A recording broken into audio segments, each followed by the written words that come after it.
జీవితంలో సుఖంగా ఉండాలంటే 3 మాటలు గుర్తుపెట్టుకోండి. ఇదివరకు చెప్పలా, ఇప్పుడు చెబుతున్నా. రాసి పెట్టుకుని చేయండి. మీకు దుఃఖం వస్తే నాది పూచి, కానీ ఖచ్చితంగా చేయాలి. 1, ఎప్పటి పనులు అప్పుడే చేయాలి.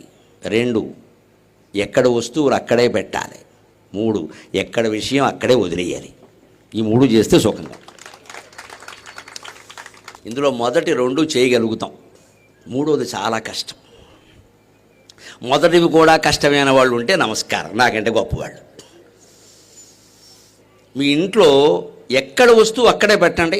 10 రోజుల తర్వాత చూడండి మీ ఇల్లు ఎలా ఉంటుందో. మంచినీళ్ళ గ్లాసు తాగాం, అక్కడే పెట్టండి. దాన్ని ఇంకో చోట పక్కకి పెట్టకండి, మళ్ళీ వెతుక్కోవాల్సి వస్తుంది దాన్ని. ఓ దువ్వెనతో తల దువ్వుకున్నాం, నాకు లేదా భాగ్యం, మీ అందరికీ ఉందిగా. ఆ దువ్వెన ఎక్కడ తీసారో అక్కడే పెట్టండి. ముఖ్యంగా మహిళామూలు నమస్కారం, లేకపోతే మాకు పని ఇక్కడ వెనక. ఆ దువ్వెన ఎక్కడే పెడతారు. మళ్ళీ తర్వాత ఏమిటో కనపడలేదు. ఏం కనపడుతుంది? అది అక్కడ పెట్టవలసిన చోట పెడితే ఆ ఆందోళనలో ఉంటారు, అది కనపడలేదని. అప్పుడు పాలు పొంగిపోతూ ఉంటాయి. అప్పుడు పాలవాడు బిల్లు కోసం వస్తాడు. అయిపోయింది ఇక్కడ పెద్ద కురుక్షేత్ర కలహం అయిపోయింది. ఇప్పుడే రమ్మన్నా, ఇప్పుడే రావాలా, ఏమిటో పనిలో ఉండగానే అందరూ వస్తారు. నువ్వు పనిలో ఉన్నావని వాడికి తెలుసా? లేదా ఫోన్ వస్తుంది, ఏమిటో నేను పనిలో ఉన్నప్పుడే ఫోన్ చేస్తారు, ఖాళీగా ఉన్నప్పుడు చేయరు. ఖాళీగా ఉన్నాను అందరికీ మెసేజ్ పెట్టామా, చేస్తారు. ఇది కుదిరే పని ఇది. మనం ఎలా ఉన్నామో వాళ్ళకి తెలియదు కదండి.